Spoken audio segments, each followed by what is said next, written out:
Hello and welcome to the YouTube channel D Creations Resources.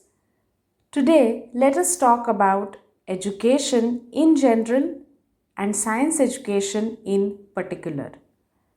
Education forms core of the evolution that human beings have undergone over the ages, and it plays a key role in the overall development of an individual human being as well as the society. Now, the term education is very broad. It involves knowledge, experience, learning, and teaching. It includes the development of critical thinking, decision making, problem solving, and communication skills.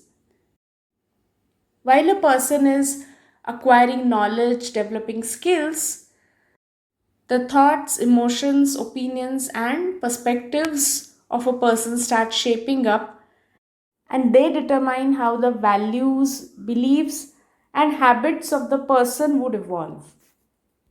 Now, when it comes to science education, it is about the interaction of the person with the surrounding natural world.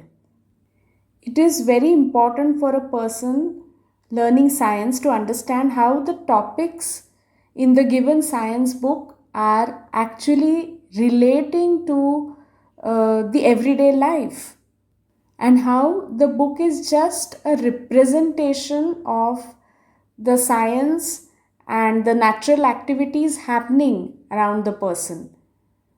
If this doesn't happen, then the students start hating science, or at least disliking science, or in many cases even fearing science.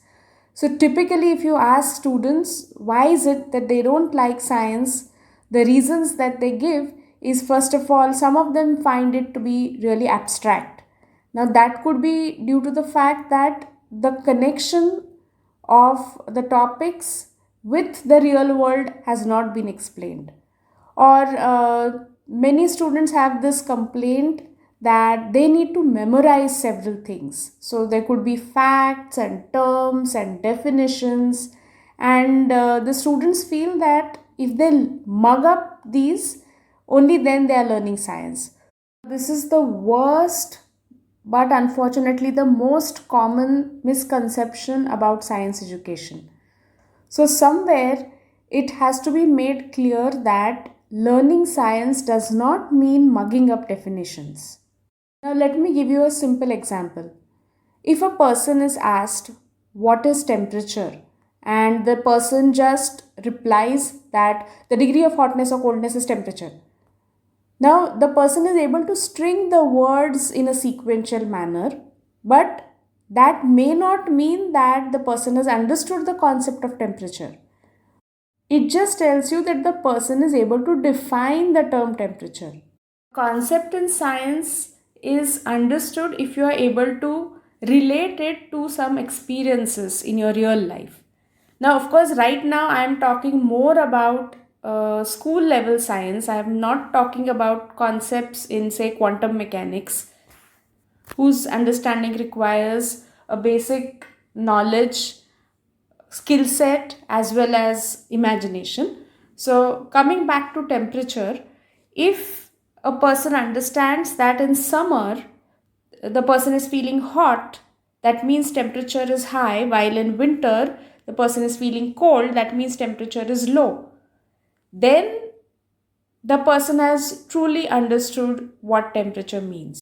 And when one has understood it, immediately the person would associate an ice cream with low temperature and hot piping tea with high temperature. Or when one gets fever, you will be measuring the temperature using a thermometer, and you will see that the temperature is seen to be higher as compared to the normal circumstances. The further concepts related to temperature can be learned in the same manner. They will understand that when they are cooking, they are using vessels made of metals, because metals are good conductors of heat, while the handles of, say, pans, etc., are made of materials which are not good conductors of heat.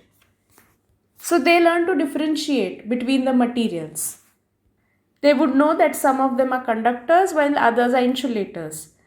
Now, doing small experiments definitely enhances learning, and in fact, experiments and observations are the soul of science. Just as we say that a person has to be curious while learning science, one has to be inquisitive, one needs to ask a lot of questions, especially the WH questions. Why is it so? What is this? So, when one asks these questions, the process of learning science is to answer these questions. So, this approach of learning science, which is also sometimes called hands on learning, is the best way.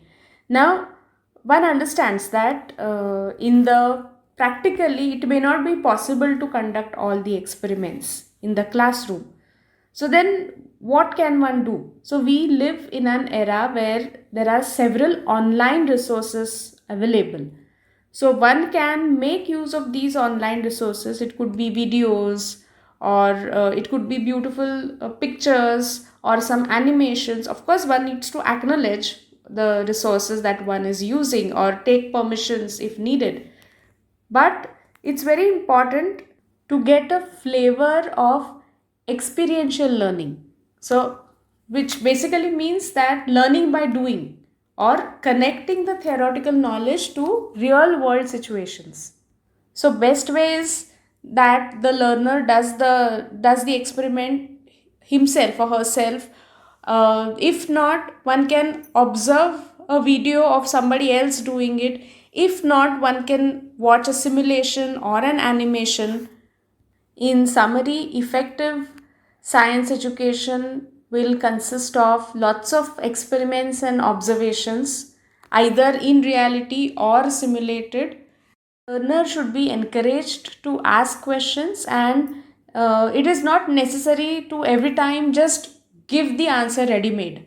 If possible, you can ask the learner to explore, do a small experiment, or even think in order to reach the answer. Because when one learns it on one's own, one never tends to forget it. And most importantly, one needs to destroy this notion or this myth that memorization of definition means learning science. Absolutely not. That is more of a tool of assessment of whether the person has learned a concept, but not the mode of learning. Now, this was about individual learners. What about learners in a community, or say students in a school or college? Well, in such cases, one can have science fairs, or one can even have science clubs where there would be discussions about experiments or about some interesting science papers one has read about, or one can even indulge in making models together. One can even visit science exhibitions. For example, on 28th of February every year, National Science Day is celebrated. So one can visit several laboratories as well as university departments and so on and so forth. There are also several educational shows. Now with internet, the access is not difficult. One can even watch science related programs or documentaries and so on and so forth. And then the idea is that it should spark conversations, and there should be interactions. And through that, a person is able to understand a concept even better. An important thought should be imbibed on the learner's mind that in science, there is no eternal truth. Anything and everything is true unless and until proved false. So, even though there was atomic theory by Dalton, who believed that atom was the ultimate particle, now we know that even though the word atom originates from a word meaning indivisible, that is not the truth. Today we know that an atom consists of a nucleus and electrons, and a nucleus further consists of protons and neutrons, and so on and so forth. Thus, wishing that learning science becomes relatable and hence enjoyable, and therefore a wonderful experience in itself. And when one loves science, one develops scientific bent of mind, and that is going to benefit the society in general. On this YouTube channel, D Creations Resources, you will find that several resources have been created keeping exactly this in mind. Thank you.